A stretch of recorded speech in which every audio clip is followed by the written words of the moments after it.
ici au Bois-Tifray, nous sommes au centre de ce que le grand historien Jules Michelet appelle le quadrilatère sacré du calvinisme. Parce qu'il fait remarquer que Henri IV a passé plus de la moitié de sa vie d'homme sur ce territoire, des 3 départements poitevins et des 2 départements charentais.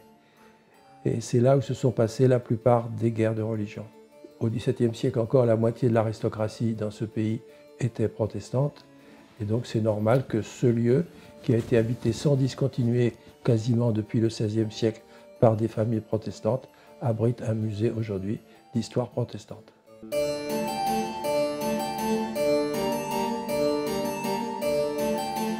On est dans une très belle propriété avec un château, des communs et donc 165 hectares de fermage autour, qui a été donné donc par une dame protestante, Madame Bage, en 1945, parce qu'elle n'avait pas d'héritier. Ça a donc été donné à la Société d'histoire du protestantisme français et géré depuis par une association de gestion qui a été créée pour ce faire et dont je suis président. Le legs a été fait avec des charges, donc à la fois un lieu qui devait abriter un musée, un lieu de rencontre et d'accueil pour les familles, pour tous les pasteurs, etc. Voilà. Et donc le musée a été fondé et créé, mis en place par le pasteur de Pouzauges, Paul Roman Musculus, avec une ouverture au public en 1947. Il y a 17 ans que je m'occupe de ce musée et nous l'avons vu passer de 2 salles à 8 aujourd'hui. Et la plupart des objets qui sont présentés n'étaient pas là il y a une douzaine d'années. Donc c'est un musée qui augmente constamment, par don, fondamentalement, en objets, en gravures, en tableaux, en statues, en objets de toutes sortes. Nous avons retenu quelques objets à présenter, à commencer par dans la grande cuisine, une huguenote, qui est un objet qui est une casserole en fait, avec un couvercle, et qui s'appelle une huguenote parce que selon le dictionnaire des jésuites, dictionnaire de français de 1730 à peu près, une huguenote était un petit fourneau de terre ou de cuivre avec une marmite dessus, c'est-à-dire un couvercle qui servait à faire cuire secrètement et sans bruit quelque chose. Et le dictionnaire des jésuites ajoute « Les huguenots s'en sont premièrement servis pour manger de la viande au jour défendu ». Autrement dit, les lois de l'Église catholique étaient aussi des lois de l'État, et les protestants devaient se soumettre à ces lois, et s'ils ne le faisaient pas, ils avaient de très fortes amendes. Et donc cuire à l'étouffée, éviter que le voisin catholique puisse sentir l'odeur d'un agneau qu'on aurait mangé pendant le carême et d'être dénoncé ainsi pour être obligé de payer des amendes. Alors nous avons plusieurs chaires dans le musée. Nous avons une chaire du XVIIIe siècle, de la fin du XVIIIe siècle, de l'époque Louis XVI, qui vient du Périgord, quand les protestants ont commencé à aménager des granges en lieu de culte, dans une tolérance de plus en plus grande à l'époque Louis XVI. Et puis une autre chaire qui est du 1840 environ, qui évoque à l'opposé un temps où, si l'on est dans le cadre du concordat et où les pasteurs et les prêtres sont payés par l'État et les bâtiments d'église et les temples construits aux frais du gouvernement, pour les protestants, le crédit n'arrive pas. Et donc il faut attendre très longtemps avant d'avoir des temples. Et donc les protestants vont continuer à avoir des lieux de culte en plein air où on prêche avec ce type de chaire. Parmi les objets spécifiques dont on ne donnerait pas 3 sous à Emmaüs, il y a une valise de colporteur du Second Empire, de colporteur biblique. Donc c'est une petite valise vraiment misérable, mais qui permet d'évoquer comment, allant de maison en ferme, les colporteurs pouvaient proposer non pas des Bibles, comme on pourrait penser naïvement, mais des portions à 10 centimes, à 5 centimes, selon la fortune des gens qui pouvaient les acheter, portions des évangiles, portions des psaumes, des lettres de l'apôtre Paul ou autres.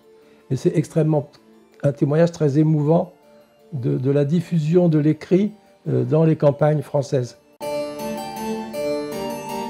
Rares sont les objets d'origine protestante, ou alors ils sont d'origine étrangère, comme ce portrait de Luther qui est un des trésors de notre musée, parce qu'il date de 1523, donc il a 500 ans cette année. C'est un portrait de Luther qui a été fait par l'inventeur de l'eau forte, de la gravure sur cuivre. Donc c'est un chef-d'œuvre artistique et c'est un chef-d'œuvre tout court. Alors nous avons au Bois-Tifret, dans le grand salon, les deux grandes gravures faites par Jacques Callot, le grand graveur lorrain, et son équipe en 1630, célébrant l'une la prise de l'île de Ré en 1625-26 et l'autre le fameux siège de La Rochelle de 1627-1628, qui est un élément tragique de notre histoire française, puisqu'il y a plus de 20 000 morts en 15 mois de siège, morts de faim ou d'épuisement ou de maladie. Et c'est un chef-d'œuvre parce qu'on peut dire quelque part que c'est l'invention de la bande dessinée. Une multitude de petits personnages que le cinéma peut prendre plaisir à agrandir et qui racontent les scènes de la vie civile et militaire pendant le siège de La Rochelle. Alors, cette gravure, c'est une lithographie du 19e siècle d'après un dessin dont on ne sait pas ce qu'il est devenu, qui est une caricature sur les moyens de conversion employés par les dragons de Louis XIV aux alentours de la révocation de l'édit de Nantes en 1685.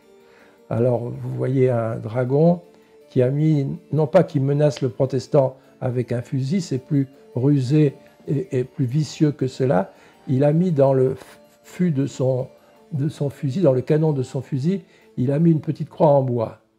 Et il oblige le protestant à toucher avec ses lèvres la petite croix en bois, éventuellement en le tirant par les cheveux. Et quand le protestant a touché la croix avec ses lèvres, les soldats crient « Il a embrassé la croix, il est catholique, il n'a plus qu'à signer comme quoi il est devenu catholique. » Donc c'est l'utilisation pour un viol de conscience de la croix même.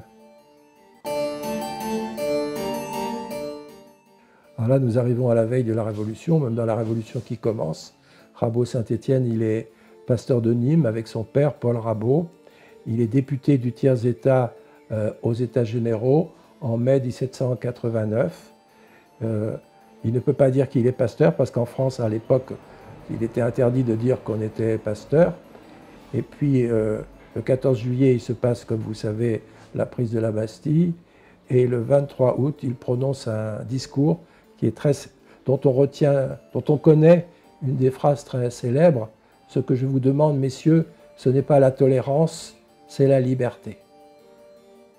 Et il sera président de l'Assemblée nationale en décembre 1789.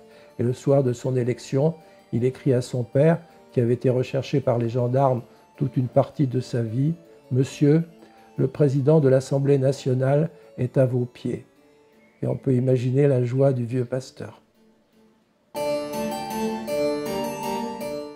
Depuis 15 ans, on s'est donc entrepris de bien rénover le musée.